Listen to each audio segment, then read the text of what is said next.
Pendant 23 années, il a proclamé du haut de sa chair que prier Marie relevait de l'idolâtrie, jusqu'à cette nuit décisive où sa propre fille aveugle lui démontra l'ampleur de son erreur.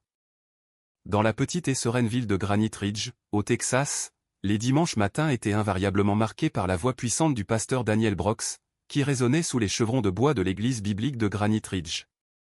Cet homme était à la fois respecté et, pour certains, légèrement craint, c'était une figure de conviction inébranlable, qui ne diluait jamais l'évangile pour plaire à quiconque. Il était un roc de doctrine, certain de chaque mot qu'il prononçait, et son ministère reposait sur la certitude de sa vérité inébranlable. Avec une conviction inébranlable, Daniel avait enseigné pendant plus de 2 décennies qu'il n'existait qu'un seul médiateur entre Dieu et l'humanité, Jésus-Christ. Pour lui, toutes les autres formes de dévotion, les saints, les statues, les chapelets étaient de pure superstition, particulièrement la dévotion à la Vierge Marie. Ses sermons tonnaient fréquemment depuis la chair, résonnant avec une force implacable. Elle a été bénie, certes, mais elle est restée humaine. Ne la priez pas. Ne vous prosternez pas devant elle. Seul le Christ est le chemin, la vérité et la vie, seul lui sauve. Ces paroles forgeaient les convictions de sa congrégation et renforçaient sa propre vision du salut. L'assemblée, en retour, acquiesçait, certains fidèles s'écriant avec ferveur « Amen ». Tandis que sa voix grave et profonde emplissait la modeste église. Daniel se targuait de la clarté cristalline de sa doctrine, fier de se tenir ferme face à ce qu'il nommait « l'erreur catholique », un sujet récurrent de ses prédications enflammées. Des gens venaient parfois des villes voisines, attirés par sa réputation, simplement pour l'entendre prêcher sur la vérité immuable et la pureté d'une foi sans compromis. Mais la foi, à l'image du fer précieux, est destinée à être éprouvée par le feu des épreuves, et Dieu s'apprêtait à soumettre la sienne à la plus profonde des mises à l'épreuve. Dans sa vie personnelle, Daniel partageait son foyer avec son épouse, Valérie, et leur unique enfant, Anna Grace, une lumineuse jeune fille de 12 ans. Anna possédait une chevelure au beurre aux longs reflets chatoyants et un sourire si radieux qu'il pouvait illuminer la pièce la plus sombre. Valérie, quant à elle, était une femme d'une douceur et d'une tranquillité remarquables, le genre d'âme qui priait sans jamais hausser la voix, sa piété étant profonde et discrète. Elle avait été élevée dans la foi catholique, mais depuis son mariage avec Daniel, elle fréquentait son église avec une loyauté inébranlable, sans jamais contredire ouvertement ses sermons, ni même le corriger du fond de son banc. Pourtant, il arrivait parfois, après l'un de ses sermons particulièrement véhéments contre la Vierge Marie, qu'elle attende leur retour à la maison. Alors, elle le regardait avec ce sourire doux et énigmatique, complice, et posait la question « Daniel, tu as prêché avec tant de passion contre elle. Mais t'es-tu déjà demandé pourquoi tu ressentais une telle colère envers elle ?» Il répliquait souvent par un ricanement dédaigneux, rajustant sa cravate avec un geste de défi « Je ne suis pas en colère, Val. Je défends la vérité divine. » Mais le regard patient et légèrement triste de Valérie lui laissait entendre qu'elle n'était pas entièrement convaincue par ses propres arguments. Leur maison, empreinte de la paix des campagnes, se situait à l'orée d'un verger de pacaniers, où l'air était constamment imprégné des doux effluves de la terre fertile et des bois voisins. La vie s'y écoulait, simple, paisible, et d'une prévisibilité rassurante. Valérie consacrait son temps à préparer de délicieux plats pour les diverses réunions de l'église, tandis que Daniel se retirait pour méditer et composer ses sermons, leur donnant la force qui les caractérisait. Le soir venu, Anna Grace, de ses doigts agiles, faisait chanter le piano, ses mélodies douces emplissant l'air tandis que ses parents l'écoutaient, bercés par le rythme de la balançoire du porche. En surface, tout semblait parfait, l'incarnation même de l'idéal d'une foi américaine de petite ville. Mais sous ce calme apparent, une épreuve indicible, à laquelle ni des années de séminaire ni la mémorisation la plus rigoureuse des Écritures ne pouvaient le préparer, attendait son heure. Car, parfois, Dieu ne se manifeste pas par des discussions théologiques complexes, il touche les cœurs en les brisant, pour mieux les reconstruire. Pour le pasteur Daniel Brooks, ce tournant cataclysmique se produirait un mardi après-midi de mars, en apparence banal. Un coup de téléphone émanant d'un hôpital de Dallas allait non seulement bouleverser sa vie, mais aussi ébranler les fondations mêmes de sa foi et sa compréhension de la mère de Dieu, pour toujours. C'était le mardi 15 mars 2022, un après-midi de printemps particulièrement doux dans le nord du Texas. Valérie avait conduit Anna Grace à Dallas pour un examen de suivi médical, prévu de longue date, et une brève pause gourmande pour une glace avant de reprendre la route vers leur foyer. Elle riait de bon cœur dans la voiture, les fenêtres baissées, l'air embaumé de l'odeur fraîche de la pluie toute proche. De petits moments ordinaires, suspendus hors du temps, qui semblent voués à durer éternellement, jusqu'à la seconde précise où il s'efface à jamais. Vers 17h30, des nuages menaçants s'étaient amoncelés au-dessus de l'autoroute 1178, ce ruban étroit d'asphalte serpentant à travers des collines douces et des étendues agricoles.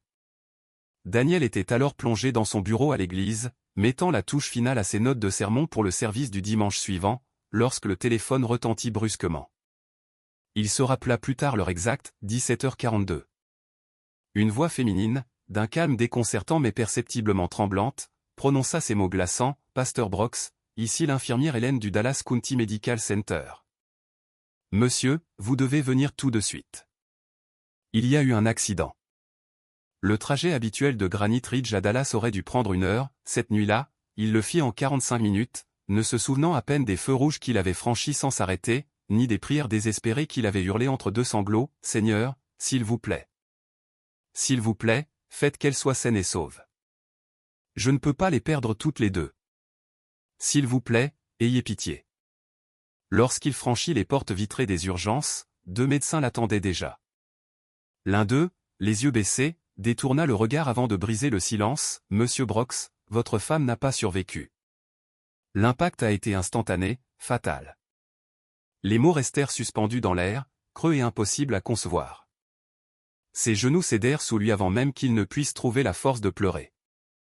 Puis vint le second coup, un poignard de plus dans son cœur. Anna Grace était vivante, mais inconsciente, souffrant d'une grave blessure à la tête et d'une hémorragie interne. On le précipita à l'unité de soins intensifs pédiatriques où elle gisait, une petite silhouette fragile entourée d'un balai incessant de machines qui bipaient en rythme. Sa petite main, pâle et frêle, contrastait avec les draps d'un blanc clinique. Il murmura son nom inlassablement, encore et encore, espérant désespérément qu'elle l'entendrait, « Papa est là, ma chérie. Papa est là, auprès de toi. » Pendant 3 jours interminables et éprouvants, Daniel ne quitta jamais l'hôpital. Il priait sans relâche au chevet de sa fille, sa Bible ouverte mais dont il ne parvenait pas à lire les mots, leur sens lui échappant dans sa douleur. Il avait prêché pendant des décennies sur la foi capable de déplacer des montagnes, une foi inébranlable et puissante. Mais à présent, il était incapable de mouvoir ses lèvres, même pour remercier Dieu du souffle ténu encore présent dans la poitrine de sa petite fille aveugle. Au 4e matin, comme un miracle de l'aube, Anna ouvrit les yeux.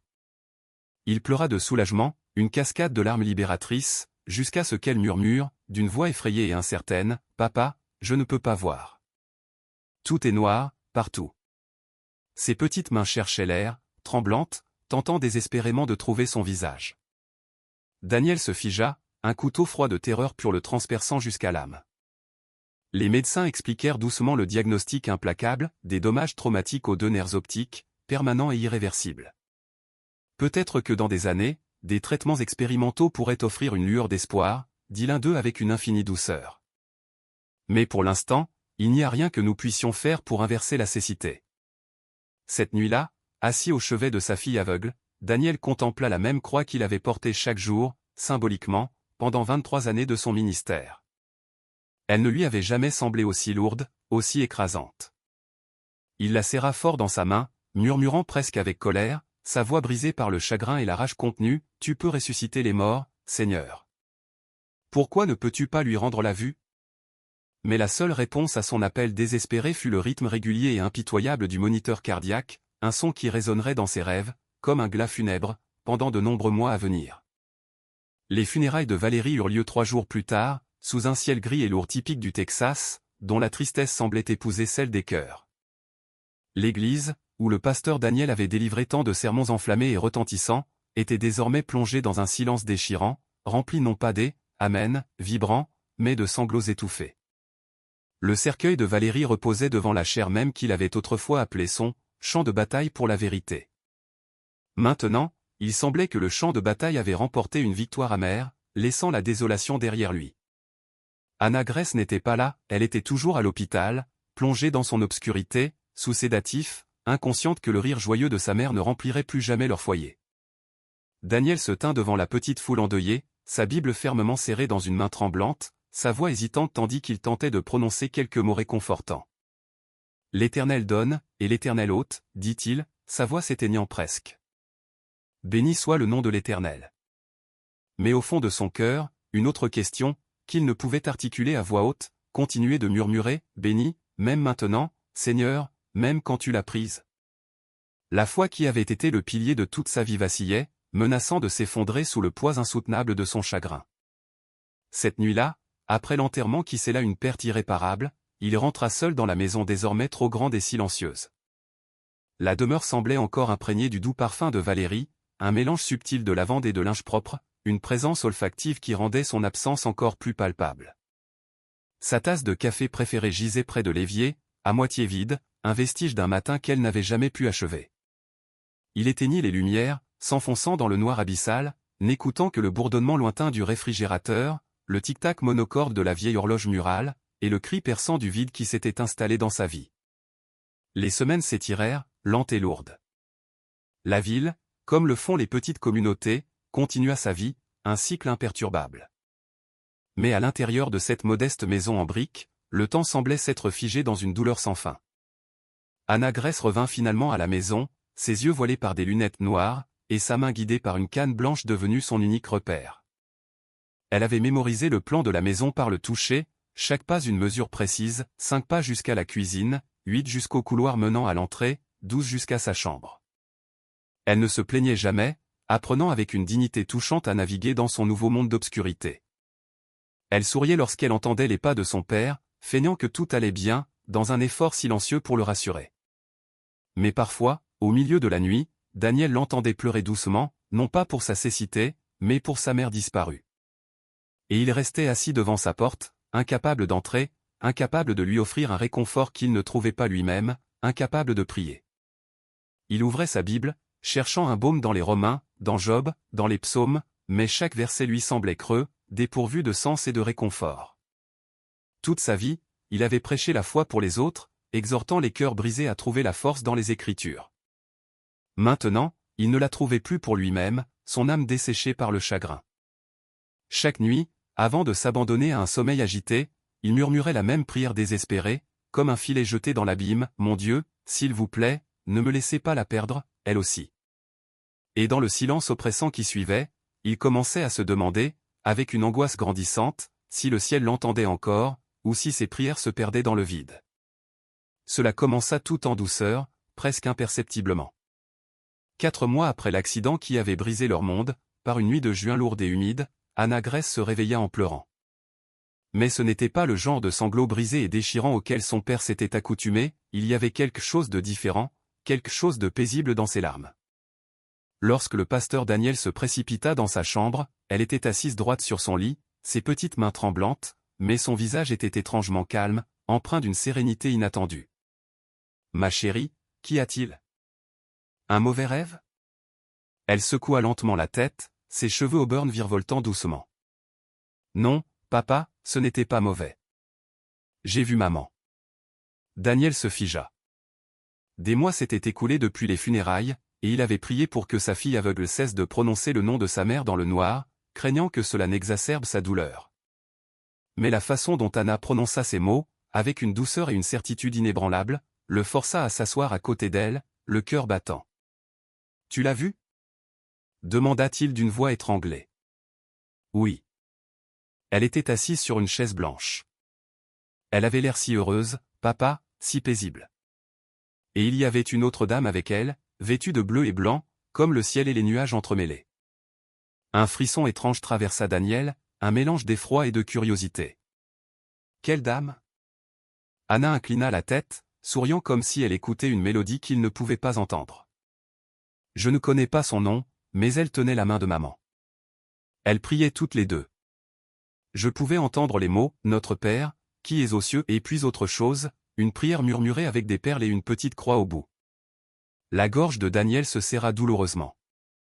Il avait passé des décennies à condamner précisément cette image, un chapelet glissant entre les doigts de quelqu'un, symbole de l'idolâtrie qu'il abhorrait. « Ma chérie, ce n'est qu'un rêve, » dit-il doucement, bien que sa voix trahît un léger tremblement. Parfois, nos esprits créent des images quand les gens nous manquent. Mais Anna insista, sa petite voix empreinte d'une conviction inébranlable, « Non, papa, c'était réel. Je pouvais sentir le parfum de maman, et la dame en bleu m'a regardé avec tant d'amour. Elle a dit, « N'aie pas peur, petite. » Le reste de cette nuit-là, Daniel resta assis près de son lit, faisant semblant de lire les Écritures, mais les mots se brouillaient devant ses yeux, leur sens s'échappant. Il ne pouvait s'empêcher d'entendre, encore et encore, cette phrase énigmatique, la dame en bleu. Au cours de la semaine suivante, les rêves continuèrent, avec une persistance qui défiait toute explication. Chacun était identique, sa mère bien-aimée et la femme mystérieuse priant ensemble, leurs doigts glissant sur un chapelet de perles qui chatoyait comme la rosée du matin sous les premiers rayons du soleil. Anna décrivit des détails qu'une jeune fille baptiste de 12 ans ne pouvait absolument pas connaître, les dizaines, les mystères, la prière du « Je vous salue Marie », des termes profondément ancrés dans la tradition catholique. Un matin, alors que Daniel versait le café, elle entra dans la cuisine, se guidant avec l'aide de sa canne, tapotant le long du comptoir, un sourire radieux sur le visage. « Papa, je crois que la dame en bleu est la mère de Jésus, la Vierge Marie. » La tasse lui échappa des mains et se brisa en 1000 morceaux sur le sol carrelé. L'odeur âcre du café emplissait la pièce, mais en dessous, pendant une brève et inexplicable seconde, Daniel jura avoir perçu une légère et douce odeur de rose, un parfum impossible en cet endroit.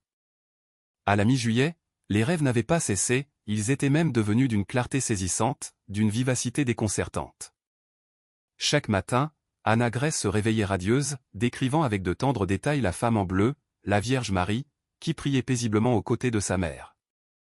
Daniel écoutait, partagé entre un ressentiment latent et une curiosité grandissante, mais demeurait toujours silencieux, incapable d'articuler une explication rationnelle. Puis, un après-midi, alors qu'il était assis dans le salon, lisant les Écritures à voix haute pour réconforter sa fille aveugle, elle l'interrompit au milieu d'un verset. « Papa, dit-elle doucement, d'une voix emplie d'innocence, pourquoi es-tu si en colère contre la mère de Jésus, la Vierge Marie ?» Les mots tombèrent comme la foudre dans la pièce silencieuse, ébranlant les fondations de ses convictions. Il abaissa sa Bible, le cœur serré. « En colère ? Je ne suis pas en colère, ma chérie. Je défends la vérité divine, rien de plus. Mais pourquoi cela semble-t-il si coléreux quand tu prononces son nom ?» Daniel déglutit difficilement, un nœud se formant dans sa gorge. Toute sa vie, il s'était préparé à répondre à n'importe quelle question sur la théologie, le salut, la grâce, la foi, ou l'idolâtrie, mais pas à celle-ci. Pas de la part de sa fille aveugle assise devant lui, la tête penchée, attendant une réponse qui ne venait pas de la chair, mais de la profondeur de son propre cœur, un cœur désormais tourmenté. « Ma chérie, les gens la prient au lieu de prier Jésus », commença-t-il prudemment, cherchant désespérément ses mots. La Bible dit qu'il n'y a qu'un seul chemin vers le Père, et c'est par son Fils, personne d'autre. Anna hocha la tête comme si elle comprenait, mais ces mots suivants le transpercèrent plus profondément que n'importe quel argument théologique. « Dans mes rêves, elle n'éloigne personne de Jésus. Elle montre les gens à lui. » Daniel la fixa, sans voix, le souffle coupé par cette perspicacité inattendue. « Elle n'a jamais voulu que quelqu'un la prie, » continua Anna, avec une sérénité désarmante. « Elle dit juste, regardez mon fils. » C'est ce qu'elle a dit à maman dans le rêve. C'est ce qu'elle m'a dit. Il tenta de sourire, comme pour balayer ses paroles d'un revers de la main. « Ma chérie, ce n'est que de l'imagination d'enfant. »« Alors pourquoi ?» murmura-t-elle, sa voix emplie d'une question sans réponse. « Est-ce que je ressens la paix quand je la vois ? Pourquoi est-ce que ça sent les fleurs quand elle vient ?» Il ne put répondre, car la vérité, insaisissable et troublante, était qu'il l'avait senti, lui aussi. Ce parfum léger et impossible de rose qui n'avait absolument pas sa place dans une cuisine texane. Cette nuit-là, après avoir doucement couché Anna, il s'assit seul sur la balançoire du porche, sous le ciel sombre et sans étoiles, où seuls les murmures des insectes nocturnes brisaient le silence. L'air était épais d'humidité et de la chaleur persistante de l'été. Il repensa encore et encore à la question de sa fille aveugle, « Pourquoi es-tu en colère contre la mère de Jésus ?» Il avait bâti tout son ministère sur la certitude, sur des convictions inébranlables, mais maintenant, cette certitude lui semblait une prison, rigide et froide. Et dans ses fissures, la lumière de quelque chose de plus grand, de plus humble, de plus mystérieux, commençait à s'infiltrer, défiant tout ce qu'il avait toujours cru. C'était par un après-midi gris de septembre que vint la question ultime, celle qui anéantit le peu de paix qu'il restait au pasteur Daniel. Il venait de rentrer d'un autre examen ophtalmologique à Dallas, une routine devenue amère. Le même médecin, le même verdict clinique implacable, aucun changement, aucun signe de progrès. Les nerfs optiques d'Anna restaient inertes, refusant de répondre à la lumière. L'espoir, ce mot autrefois si vibrant, était devenue une chose que Daniel n'osait plus prononcer à voix haute. Pendant le trajet silencieux de retour vers Granite Ridge, Anna Grace gardait sa tête tournée vers la fenêtre, bien qu'elle ne pût rien percevoir des paysages défilants. Le ciel extérieur s'était teint d'un orange poussiéreux, le soleil se couchant derrière des champs de maïs infinis, teignant le monde d'une mélancolie dorée. Les mains de Daniel serraient le volant avec une telle force que ses jointures blanchissaient sous la tension. Il murmura une prière à voix basse, non pas une prière de foi triomphante, mais une supplique d'épuisement profond, « Mon Dieu, s'il vous plaît. J'essaie. Vraiment. » Quand ils arrivèrent enfin à la maison, Anna demanda s'ils pouvaient s'asseoir ensemble sur le vieux canapé du salon, le même sur lequel Valérie avait l'habitude de crocheter, ses doigts agiles créant des motifs complexes. Daniel hocha la tête, s'enfonçant lourdement à côté d'elle. Elle tourna son visage vers lui et parla de cette voix douce et légèrement tremblante, une voix qui faisait toujours fondre son cœur. « Papa, la dame en bleu m'a dit quelque chose dans mon rêve la nuit dernière. » Il se prépara, sachant que ce qui allait suivre allait le confronter à ses plus profondes résistances. Elle a dit que j'avais besoin d'un chapelet, que si je priais avec, comme maman le faisait, j'irais mieux. Le cœur de Daniel se serra dans sa poitrine, comme pris dans un étau. Le mot même, chapelet, fut comme une tempête féroce perçant le toit de son âme, un symbole qu'il avait toujours fustigé. Anna, commença-t-il, s'efforçant désespérément de maintenir un calme précaire. Ma chérie, tu sais que ce n'est pas ce que nous croyons, nous. Nous prions directement Jésus. Nous n'utilisons pas d'objet, pas de rituel. Mais ce n'est pas juste un objet, dit-elle rapidement, sa voix remplie d'une logique enfantine et inébranlable. C'est une façon de parler à sa mère. Elle l'aime, papa. Peut-être qu'elle peut m'aider. Il détourna le regard, clignant des yeux avec difficulté, l'esprit embrouillé. Ma chérie, ce n'est pas comme ça que ça marche. Ce n'est pas ce que dit la Bible. Sa lèvre inférieure trembla, trahissant sa peine. Alors, qu'est-ce que la Bible dit de l'amour? Des mères? Daniel n'avait pas de réponse, ses certitudes s'effondrant une à une. Anna tendit la main, tâtonnant dans le vide pour trouver la sienne. Elle la trouva et la tint fermement, un geste d'une tendresse infinie. Je veux juste revoir, papa. Je veux voir ton visage, le jardin que maman a planté, toutes ces belles couleurs. S'il te plaît, juste un chapelet. Les mots la transpercèrent plus profondément qu'aucun sermon ou aucune écriture n'aurait pu le faire. Il voulait désespérément dire oui, faire n'importe quoi pour lui apporter un semblant de joie. Mais chaque fibre doctrinale de son être criait un « non » retentissant, une résistance profonde ancrée par des années d'enseignement. Il se leva alors, arpentant la pièce, murmurant à moitié des prières désespérées, à moitié des disputes intérieures avec lui-même, son âme déchirée. Finalement, il s'arrêta et la regarda, ce petit visage aveugle levé dans une foi innocente, attendant sa réponse. « Nous prierons Jésus, dit-il doucement, sa voix voilée. Lui seul. C'est suffisant. » Anna hocha lentement la tête, des larmes silencieuses coulant de ses yeux sans vue. « D'accord, papa. Mais Jésus avait une mère aussi, n'est-ce pas? » Il se figea, car une fois de plus, l'enfant, dans son innocence, voyait ce que le prédicateur, dans sa rigidité théologique, était incapable de percevoir. Cette nuit-là, le sommeil ne vint pas.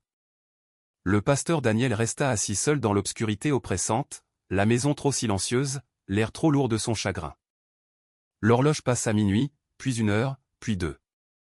Chaque fois qu'il fermait les yeux, il revoyait le visage de sa fille aveugle, marqué par les larmes, murmurant un chapelet qu'il s'était toujours refusé à reconnaître.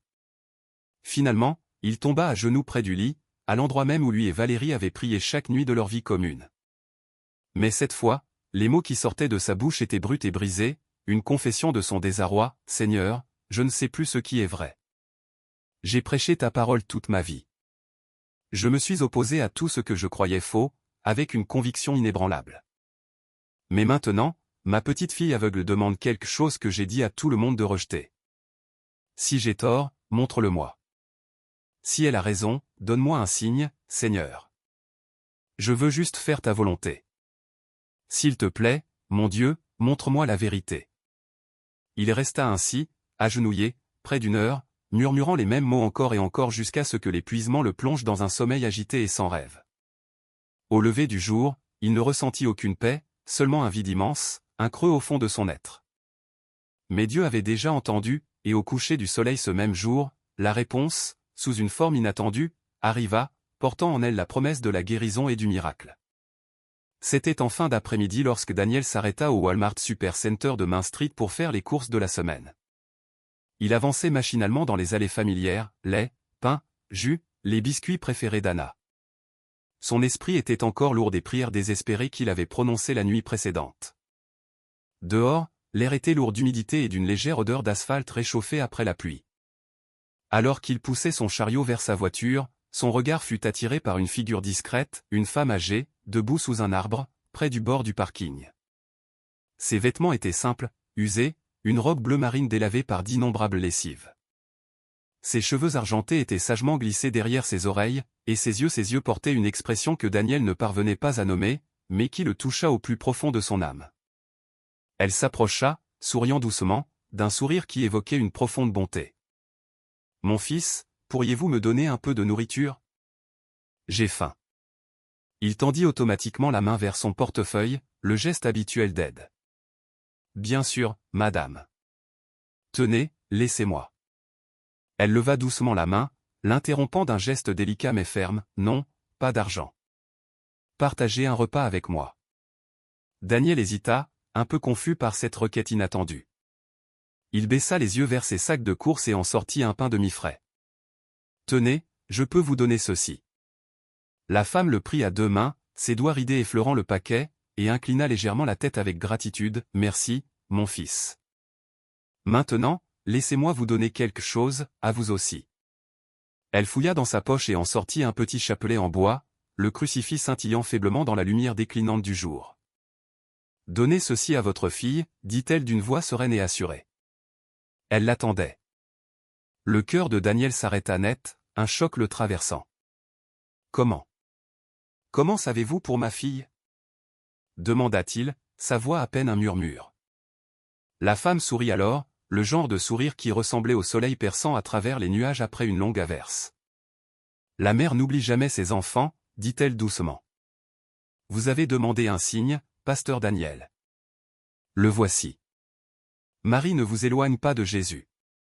Elle vous conduit à lui, elle vous ramène vers lui. » Ses mains tremblèrent lorsqu'il prit le chapelet. Les perles étaient chaudes, presque vivantes au toucher, comme si elles portaient une énergie propre. Quand il leva les yeux pour la remercier, elle avait disparu.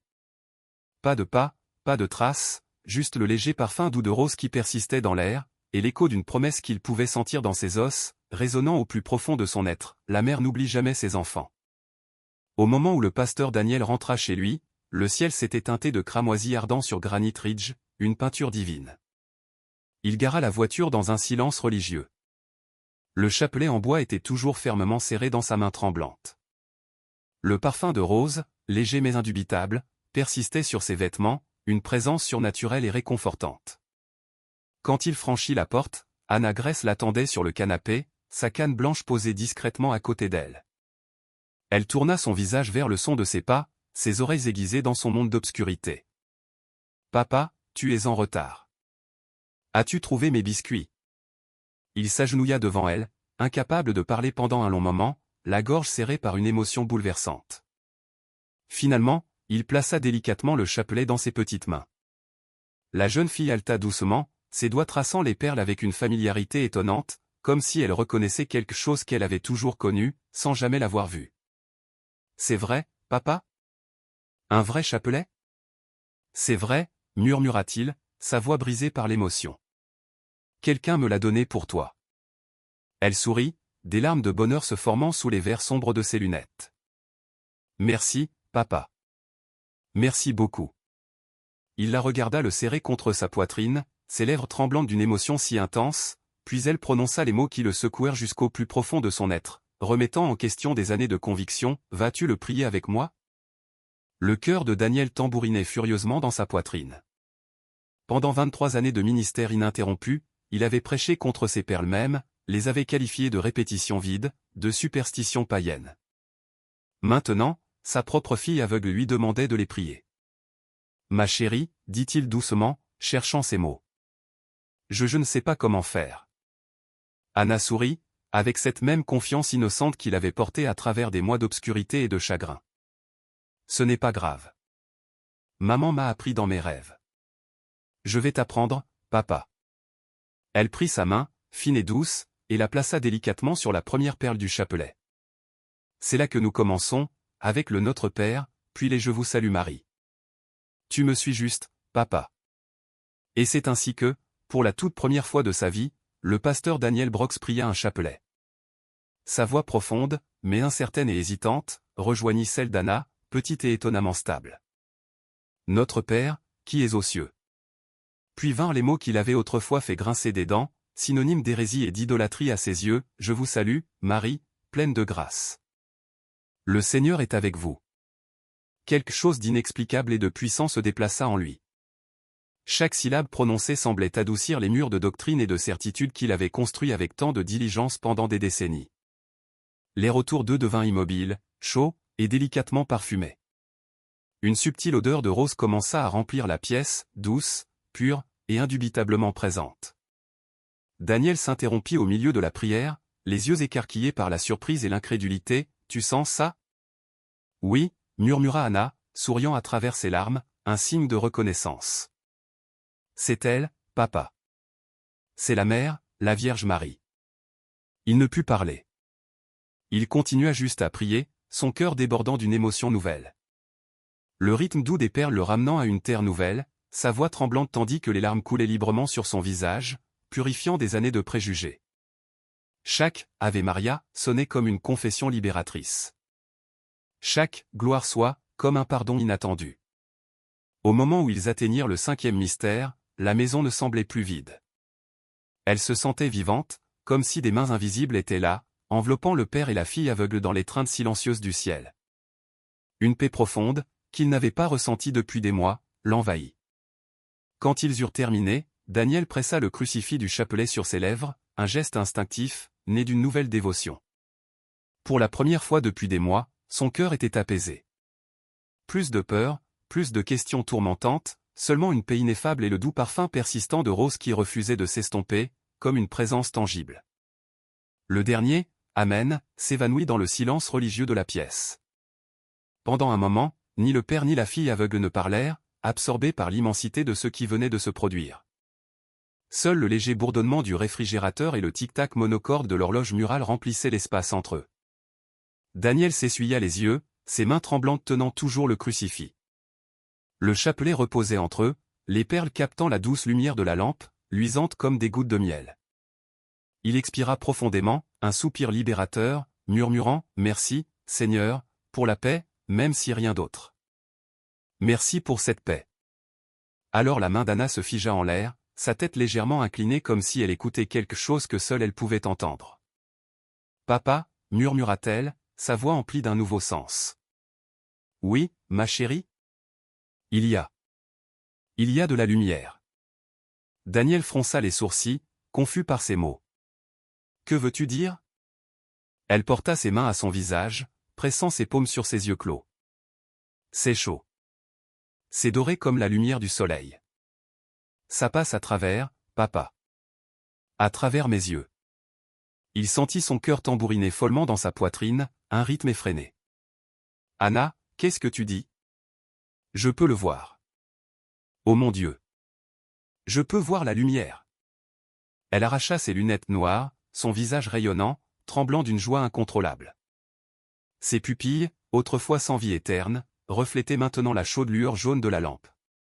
Des larmes de bonheur roulaient sur ses joues tandis qu'elle haletait. « Papa, je peux voir ton visage. Je peux voir. » Daniel recula en titubant, couvrant sa bouche de ses deux mains, un cri d'incrédulité étouffé. « Non, non, ce n'est pas possible. C'est toi. » cria-t-elle, riant et sanglotant à la fois. « Je peux te voir, papa. Je peux voir. » Il tomba à genoux, tremblant de tout son être, tandis que des années de théologie rigide et de certitude inébranlable s'effondraient sous le poids écrasant d'un pur et incontestable miracle, un miracle de guérison par la Vierge Marie et la prière. Il la serra dans ses bras, pleurant de manière incontrôlable, murmurant entre les sanglots et les éclairs de gratitude, « Merci, Jésus. Merci, Mère. Merci pour cette guérison miraculeuse. » L'air devint plus chaud, le parfum de rose s'épanouissant plus fort que jamais, remplissant chaque recoin de la maison comme un souffle vivant et tangible du ciel. Daniel le sentit passer à travers lui, à travers son chagrin, à travers ses doutes, jusqu'à ce qu'il ne reste plus que l'émerveillement pur et une fois renouvelé. Longtemps ils restèrent ainsi, père et fille, enlacés, enveloppés de larmes de joie et de rires d'incrédulité, entourés d'une grâce invisible mais palpable.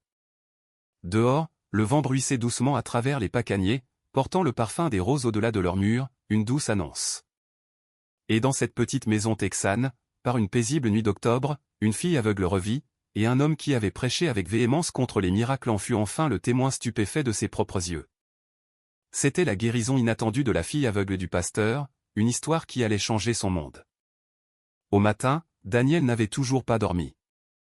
Il était assis sur le canapé, le chapelet en main, regardant Anna Grace chasser les premiers rayons de soleil avec ses yeux désormais clairs. Elle cligna des yeux et rit, un rire cristallin, comme quelqu'un découvrant le monde pour la toute première fois, chaque couleur, chaque forme étant une révélation. « Papa, les rideaux sont bleus. » Je ne savais pas qu'ils étaient bleus. Ces rires remplirent la maison, la même maison qui n'avait connu que silence et chagrin pendant des mois, désormais vibrante de vie et de joie. À midi, il appela le docteur Robert Fernandez à l'Institut ophtalmologique de Dallas, le même médecin qui avait prononcé le verdict sombre. Il pouvait à peine former les mots, sa voix tremblant d'une émotion palpable. « Docteur, elle voit à nouveau. » La ligne resta silencieuse pendant un long instant, l'incrédulité palpable. Puis vint la voix calme et professionnelle du médecin, empreinte d'une prudence scientifique. « Monsieur Brox, je vais avoir besoin que vous l'ameniez immédiatement. » 2 heures plus tard, ils étaient assis dans l'éblouissement blanc de la salle d'ophtalmologie, l'odeur forte de désinfectant imprégnant l'air. Des machines vrombissaient doucement, des lentilles cliquaient avec précision, des papiers s'imprimaient sans relâche. Le docteur Fernandez effectua les tests 2 fois, puis, stupéfait, une 3e fois. Finalement, il abaissa ses lunettes, fixant l'écran avec une incrédulité manifeste. « Monsieur Brox, les nerfs optiques sont complètement intacts. Pas de cicatrices, pas de tissu mort. C'est comme si le traumatisme n'était jamais arrivé. » C'était un miracle de guérison. La voix de Daniel se brisa, à peine audible. « Vous voulez dire qu'elle est guérie ?» Le médecin hocha lentement la tête, ses propres convictions scientifiques ébranlées. « Je suis en médecine depuis 30 ans. Je n'ai jamais rien vu de tel. Je n'ai absolument aucune explication scientifique. C'est au-delà de la médecine, au-delà de notre compréhension. » Anna sourit, serrant la main de son père avec une confiance joyeuse. « Je te l'avais dit, papa. La dame en bleu m'a aidé. La Vierge Marie m'a rendu la vue. » Les yeux du docteur Fernandez s'adoucirent. Il ne rit pas, ne discuta pas. Il dit simplement, « Quoi qu'il soit arrivé, gardez-le précieusement. Les miracles ne viennent pas avec des instructions, seulement avec la grâce. » La fille aveugle du pasteur était bien guérie. La nouvelle se répandit à travers Granite Ridge plus vite qu'un feu de brousse en été, alimenté par le vent du commérage et de l'étonnement. D'abord des murmures incrédules, puis le choc pur, et enfin le débat passionné. Une fille aveugle guérie, la fille du pasteur anticatholique le plus franc de la ville, une figure si emblématique. Les gens voulaient croire en ce miracle, d'autres voulaient le réfuter avec acharnement, s'accrochant à leur propre vérité. Le dimanche suivant, Daniel se tint devant sa congrégation, sur la même chaire qui avait porté sa voix pendant 23 années de sermons ininterrompus. Il regarda les visages familiers, ces hommes et ces femmes qui avaient fait confiance à chaque mot qu'il avait jamais prêché. Il prit une profonde inspiration, le cœur battant, et commença d'une voix douce et humble. « Frères et sœurs, je dois vous dire quelque chose que je ne peux pas expliquer, mais que j'ai vu de mes propres yeux. Ma fille était aveugle. Maintenant elle voit. Et je crois que c'était par l'intercession de la Vierge Marie. » Des halètements remplirent la pièce, un murmure de choc traversa l'assemblée. Certaines personnes inclinèrent la tête, le cœur lourd de surprise et d'incompréhension. D'autres se levèrent, chuchotant de colère, leur visage marqué par l'indignation. La voix d'un ancien brisa le silence pesant. « Pasteur, êtes-vous en train de dire que vous abandonnez tout ce que nous avons enseigné pendant tant d'années ?» Les yeux de Daniel se remplirent de larmes, une émotion profonde l'envahissant. « Non, dit-il doucement, sa voix empreinte de certitude. Je dis que j'ai vu un amour plus grand que toutes nos divisions. Un amour qui guérit, même l'âme. » Quand la réunion fut terminée, il posa sa Bible sur la chaire, non pas par défaite, mais avec une paix profonde et inattendue. Il avait perdu son titre, son statut de pasteur, mais il avait trouvé la vérité, une vérité bien plus grande et plus lumineuse que celle qu'il avait toujours cherchée dans les textes. 3 dimanches plus tard, la ville de Granite Ridge s'éveilla à un matin calme, baigné d'une sérénité nouvelle. L'air était frais, lavé par une nuit de pluie purificatrice. Pour la première fois depuis des décennies, Daniel Brooks ne se dirigeait pas vers la chaire de son ancienne église. Il marchait d'un pas assuré vers l'église catholique Notre-Dame des Douleurs, la main de sa fille aveugle désormais voyante dans la sienne. Anna Grace sautillait à ses côtés, sa canne blanche pliée et rangée, ses yeux brillants d'une nouvelle vie, d'une lumière retrouvée. Dans son autre main, elle tenait le chapelet, le même chapelet en bois que la femme mystérieuse leur avait donné, le même qui avait tout changé, scellant le miracle de guérison par la Vierge Marie. Quand ils atteignirent les marches de l'église, Anna hésita un instant, le regard tourné vers son père. « Papa, es-tu sûr ?» Il la regarda, souriant doucement, une paix inébranlable dans ses yeux. « Je suis sûr, ma chérie. Il est temps que nous disions merci. Là où le merci doit être dit, dans cette maison de la Vierge Marie. » À l'intérieur, le sanctuaire brillait d'une lumière céleste, filtrée par les vitraux colorés, un mélange d'azur, d'or et de cramoisi se déversant comme une grâce liquide sur les bancs. Le parfum des cierges et de l'encens emplissait l'air, doux et chaud, enveloppant tout d'une aura sacrée. Ils s'assirent discrètement près du fond. Quand le chœur commença à chanter un « Ave Maria », Daniel sentit une boule monter dans sa gorge, une émotion inattendue. Il ne s'attendait pas à ce que cela sonne ainsi, non pas lointain, non pas idolâtre, mais comme l'amour pur transformé en musique, une mélodie céleste. Puis vint le moment qui marquerait sa renaissance spirituelle. Lorsque le père Michael, le curé de la paroisse, éleva l'Eucharistie et prononça les paroles solennelles « Voici l'agneau de Dieu qui enlève les péchés du monde », Daniel tomba à genoux, submergé par l'émotion. Des larmes de gratitude coulaient librement sur son visage tandis qu'il murmurait, son âme enfin libérée, « Mon Seigneur, mon Dieu, je te vois enfin. » Après la messe, Anna tira doucement sa manche, « On peut allumer une bougie pour maman ?» Ils marchèrent ensemble jusqu'à l'autel latéral où se tenait une statue de la Vierge Marie, son visage serein, ses mains ouvertes en signe de paix et d'accueil. Anna alluma une petite bougie, inclinant sa tête aux cheveux auburn, « Merci de m'avoir aidé à voir, mère, et merci d'avoir aidé papa à voir aussi. » Daniel se tenait à côté d'elle, fixant la statue qu'il avait autrefois appelée une idole, l'incarnation de l'erreur. Maintenant, il voyait quelque chose d'entièrement différent, non pas une rivale de Dieu, mais un reflet pur de sa tendresse infinie, une intercession remplie de grâce. Il murmura à travers ses larmes, son cœur apaisé, « Tu ne m'as jamais éloigné de lui. Tu m'as ramené à la maison, à la vérité. » Dehors, les cloches de Notre-Dame des Douleurs résonnaient dans la vallée, et pour la première fois depuis la mort de Valérie, Daniel se sentit entier. Il n'était plus pasteur. Il était quelque chose de plus simple, de plus profond, un père qui croyait à nouveau. Et à côté de lui, la fille qui l'avait conduit là, qui avait reçu la guérison de la Vierge Marie, souriait à la lumière du matin qui n'avait autrefois vécu que dans ses rêves. Cela fait 3 ans depuis cette nuit d'octobre mémorable. Les pacaniers derrière la maison des Brooks bruissent toujours du même vent texan, mais rien n'est pareil dans cette maison. Chaque soir, quand le soleil commence sa lente descente vers l'horizon, Anna Grace s'assied près de la fenêtre avec son chapelet. Son père la rejoint. Tous deux prient tranquillement ensemble tandis que la pièce se remplit à nouveau de ce doux parfum de rose, devenu un signe indubitable de présence divine. Pour quiconque passe par là, cela ressemble à une famille ordinaire en prière, dans la simplicité de la foi.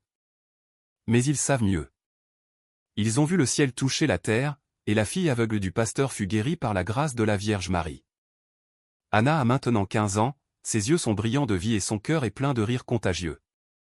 Elle sert comme enfant de chœur à l'église Notre-Dame des Douleurs, aidant le père Michael pendant la messe, sa joie rayonnant à travers toute la paroisse, un témoignage vivant de foi et de guérison. Daniel, quant à lui, est bénévole au groupe de prière, partageant son histoire avec quiconque veut l'écouter, en particulier d'autres croyants protestants, cherchant un sens plus profond au-delà des anciens murs de leurs propres convictions. Il n'a jamais cessé d'aimer les Écritures. Il a juste commencé à les lire avec de nouveaux yeux, des yeux ouverts par l'expérience et la guérison de sa fille. Quand il arrive au verset de Luc où l'ange dit « Je vous salue, pleine de grâce. Le Seigneur est avec vous », il sourit, sachant que ces mots ont un jour apporté un miracle dans sa propre maison. Certains l'appellent encore traître. Certains murmurent qu'il a perdu son chemin, s'étant égaré de sa doctrine. Mais quand Daniel regarde sa fille, celle qui était aveugle et qui voit maintenant, il n'a plus besoin de défendre sa foi. Il est la preuve vivante que la grâce divine ne divise pas, elle guérit. Car en vérité, il y avait 2 aveugles dans cette maison. L'une avait perdu la vue pendant 8 mois, l'autre, le pasteur lui-même, pendant 23 ans, et toutes 2 furent guéries par la même lumière, par la même intercession. Maintenant, chaque nuit avant de s'endormir, le père et la fille terminent leur prière de la même manière, le cœur rempli de gratitude, merci, Jésus. Et merci, Mère, Vierge Marie. Tandis que la bougie vacille doucement devant la statue de Marie dans leur salon, Daniel perçoit souvent ce même parfum familier. Doux, léger, indubitable, l'odeur d'une promesse qui ne s'estompe jamais, la mère n'oublie jamais ses enfants. Cette histoire de la fille aveugle du pasteur et de sa guérison par la Vierge Marie continue d'inspirer, témoignant de la puissance de la foi et de l'amour divin.